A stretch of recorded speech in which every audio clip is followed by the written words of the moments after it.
now we have Andrew. Very nice to have you here in Crypto Voxels. We were talking a little bit about Crypto Voxels, but we were talking about the SpaceX thing. But tell me about some of these crazy characters that you're involved with, Pepe and the Snow Crash over here. Let's go and take a look. Yeah, so I actually quite a long time ago. It must have been 2019, which in crypto years is like what 10 years. And so, oh my God, they're crypto. That's true, actually. I guess there was like a dog years thing. Right, exactly. Yeah, so I was able to acquire this kind of Mario build, Snow Crash build. I look at this thing all the time. I had no idea. Well, so I don't have it anymore. I recently sold it probably 2 or 3 months ago. But Good I did not build this. Whoever built this was a genius, because this was built way before kind of all the nice materials were included in kind of the option, the build options. I built Snow Crash, which is the kind of, it was supposed to be kind of a little in-world casino, which, and you can see by the build, the build quality, it was from a non-expert like myself. And also I also own this Pepe, which I bought. I did not make that. But the Pepe and the Mario have been around since like the very early, not the very early stages of production. But is he smoking? Is that what that is? I'm actually not sure. I think that is great. It's just cool. That's what we need to know. Well, yeah, I mean, I've been admiring your kind of communication on Twitter and beyond for a long time. We've talked a little bit about AIs in the metaverse. That was a very inspiring thought, that the majority of people in the metaverse might one day be AIs. You, like me, are a huge fan of Aletheia AI, and also just a huge thinker, I think, on the crypto metaverse and also the centralized metaverse. And yeah, I thought maybe tell us a little bit about Sfermion. Tell us a little bit about your journey. Yeah, definitely. So basically, I got involved with Bitcoin and cryptocurrencies in 2013, and then kind of fast forward, I attempted a few startups in 2014, 2016, which did not work out. 2017, I launched a crypto investment fund. It was focused entirely on cryptocurrencies. And then 2019, launched another vehicle, which is entirely focused on NFTs. And the reason that I decided to launch the NFT vehicle, especially in 2019 when NFTs were kind of not very well known, was because basically after doing some research, talking to some people, I understood that, okay, this concept of the metaverse, which is just a virtual environment that people live, work, and play in, the metaverse is now going to happen because we have property rights in the digital world. And before, no one wants to spend a lot of time, money, and effort into their digital lives if they cannot own their stuff. And so by enabling that, it basically opened this whole new world for people to really spend a lot of, time, money, and effort into their digital lives. Do you then sort of believe that the crypto metaverse is in a better position than the centralized metaverse? By which I mean, once you have ownership rights that transcend the corporation, like Epic or like Roblox, then you unlock like a completely different relationship with the metaverse. Like, do you think that changes everything? I'm a little more extreme in my views, in the sense that I believe that the metaverse cannot be centralized. It cannot be made by Facebook or Google. Let me come and give you a hug. Let me come and give you a hug. Yeah. I think that you have to use blockchain and kind of more broadly distributed ledger technologies inside the metaverse. I don't know if you saw that Fred Wilson thing about the opening and like, this is the big opportunity. And, to me, it felt as though, crypto, the metaverse is so suited to crypto, as opposed to us like rebuilding Web2 applications. Like, the metaverse is new enough that we actually have a shot at making it popularly crypto, and intellectually, like, you should be allowed to own it. As Vitalik said with his Warlock story and little war spell, it doesn't make sense that Tim Sweeney should be able to change the color of the sky on a whim, etc., etc. You should have some control over your life. Yeah, will you work there if you don't have control over your life? Yeah, like I always use the analogy of, it's basically the internet as we know it today is communist in the sense that you're adding value to platforms, to Google, to Facebook, etc., but you're getting no value in return. And really, with NFTs and blockchain, what just happened is that we enabled capitalism, and property rights are the base economic unit of capitalism, and that's really what NFTs are. And so by enabling capitalism on the internet, we're going to have just immense growth, native to the internet, that's going to make the past 30 years of internet growth look stagnant by comparison. And so I think the next 10, 20, 30 years even, we're going to have, like the majority of people on earth are probably going to be working digitally in some sort of, virtual type environment, whether that be not necessarily a virtual world, but online completely, and earning value in different virtual environments, whether it be games, platforms, protocols, etc. Mm. And do you sort of see Axie as, here, let's explore this little red house? Do you see Axie as kind of the beginning of that? Like people actually, I think Lee Jin was talking a little bit about like, the retention rate when you actually are working for something is obviously a lot higher. So it almost transcends what it would be like to be playing a video game. Do you feel Axie is the beginning of this? Do you feel Axie is a good example of this? Yeah, 100%. I think that Axie really opened up a lot of people's eyes to the potential of actually playing a video game and earning value for doing so.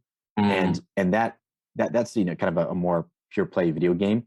There's going to be all sorts of different types of activities, whether they be purely for kind of video game fun purposes, or whether they be more kind of, solve this, puzzle or complex problem, which is actually having some sort of impact on the quote unquote real world. But anyways, it's introduced the concept of being able to do some action within a virtual world or within a game or a platform and be able to earn. And that is going to, it really blew open the doors for the potential there, because it's going to be really, really incredible going forward. What do you think about AIs in the metaverse? You're one of the first people I've ever seen to talk about that topic. I remember sort of, frantically texting friends and people I work with when you tweeted about like billions of people will be AIs in the metaverse. Maybe the majority of people will be AIs. And I just loved that. I thought that was so cool and visionary. So tell me a little how you could see that unfolding over the coming years. Yeah, I'm just thinking about, there's right now 4.6 billion internet users, and what there's like something, I forget, but 7 or 8 billion people on Earth. I don't know the exact number. Give them all yeah, Andrew. Oh yeah, that's pretty cool. And if you just think about the potential long-term growth of this, well, I think that someone's going to create an AI that functions totally like a regular, quote unquote, a regular person. And it's not kind of a bot that is out to kind of game the system. It's just like a regular participant in that world or environment. And that will, in theory, be the majority of the populace inside the metaverse, because if they're just normal market participants or normal kind of people, normal actors, then those will multiply, because it's better for kind of metrics, it's better for the game, it's better for kind of the actual human players involved, because it's more exciting if there's more people. And then you extrapolate that trend out where it's better for the market, therefore more people will create them, therefore most beings in the metaverse will be AI. And this is because we're going to have 100 billion entities, alive entities, quote unquote, inside the metaverse, or even more over a long enough period of time, because there's only so many humans on Earth. Well, I thought that was very visionary, because as somebody who's been here, let's take a look at this red and black place, or let's take a look at this purple place. As someone who's been in the virtual being space for many years, I think a lot of us still are focused on kind of a version of chatbots where it's just a character on a screen talking to you. And the metaverse actually unlocks so many more things, because we're still on the same plane, right? Like you, Andrew AI, and real Andrew will look exactly the same in CryptoVox, because you'll both be an avatar. And I thought that was very visionary. And I think we both have a mutual friend in Aletheia AI.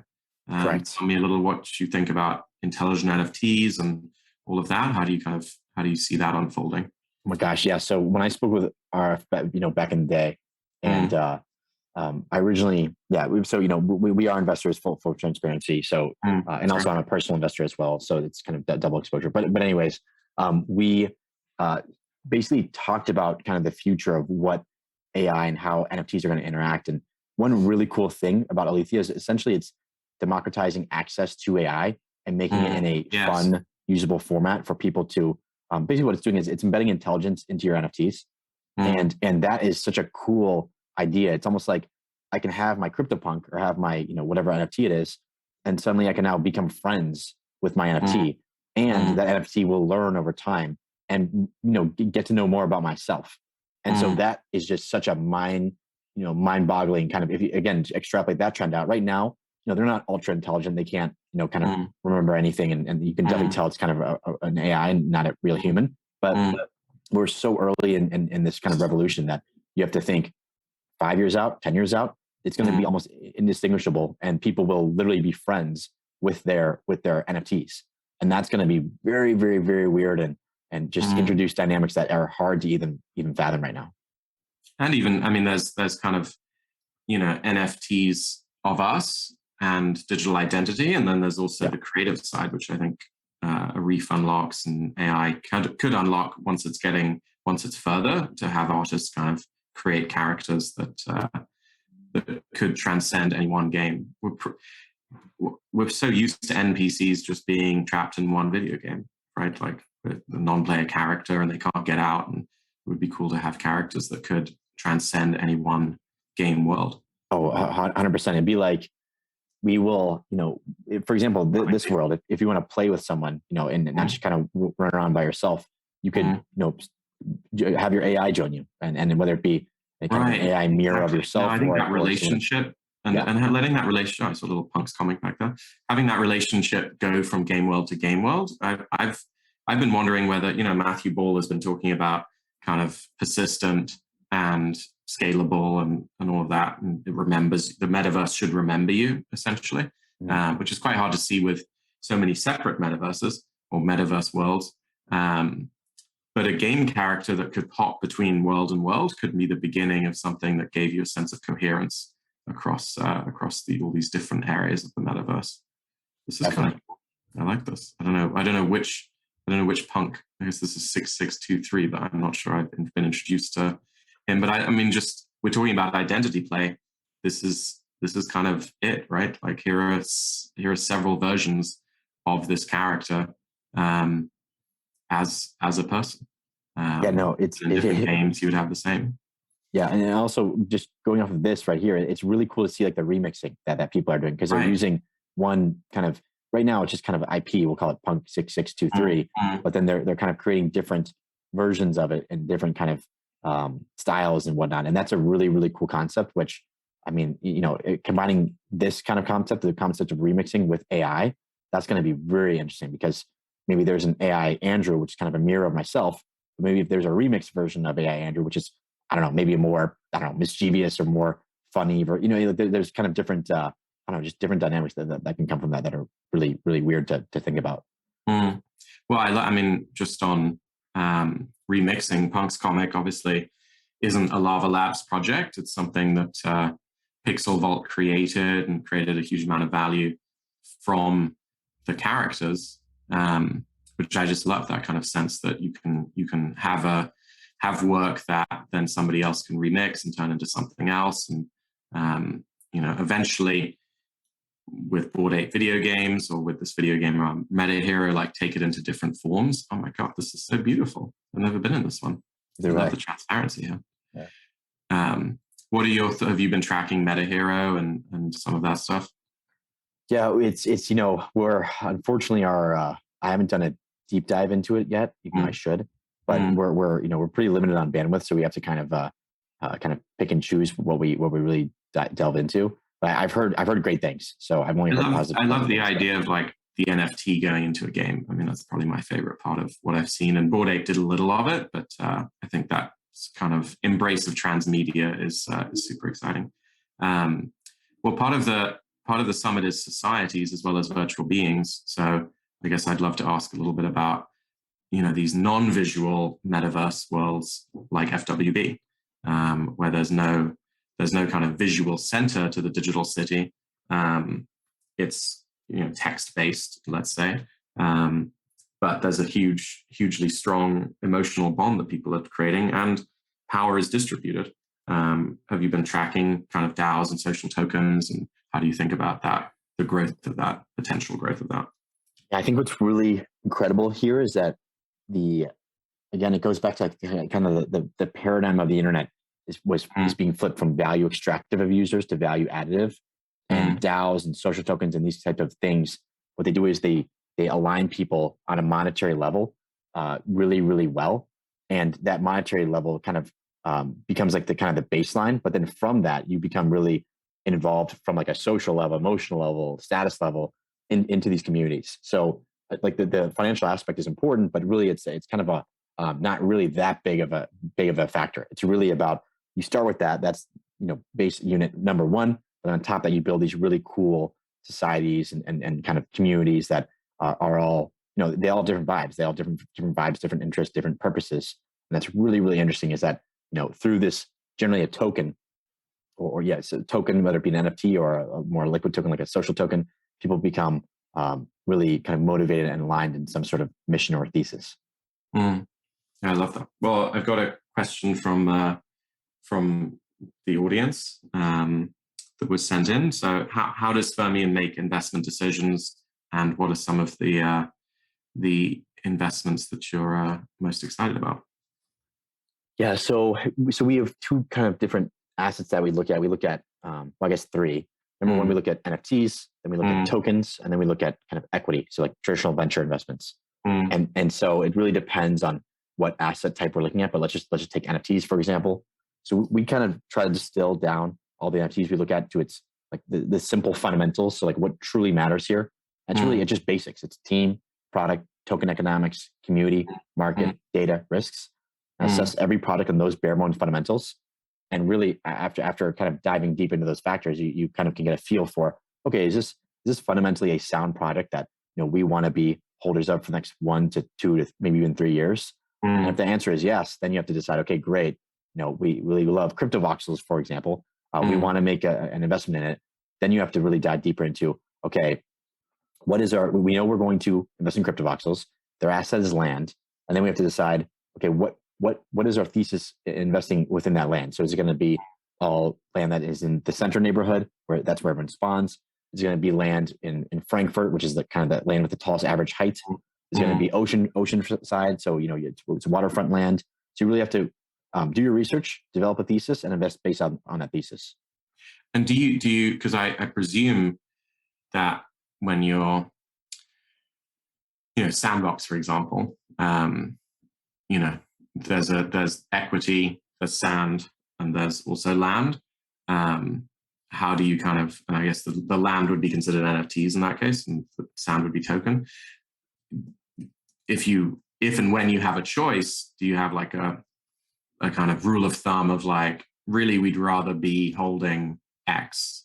It sounds like you're neutral, which is awesome. That seems pretty rare in the traditional venture space to be open to all three categories. But how do you I don't know, how do you think about them in relationship to each other? I get the feeling you're not going to say like there's a simple rank. We'd always rather do the token than the equity because the equity is liquid, much slower. Like, but how do you choose between the three when you have an option of all three?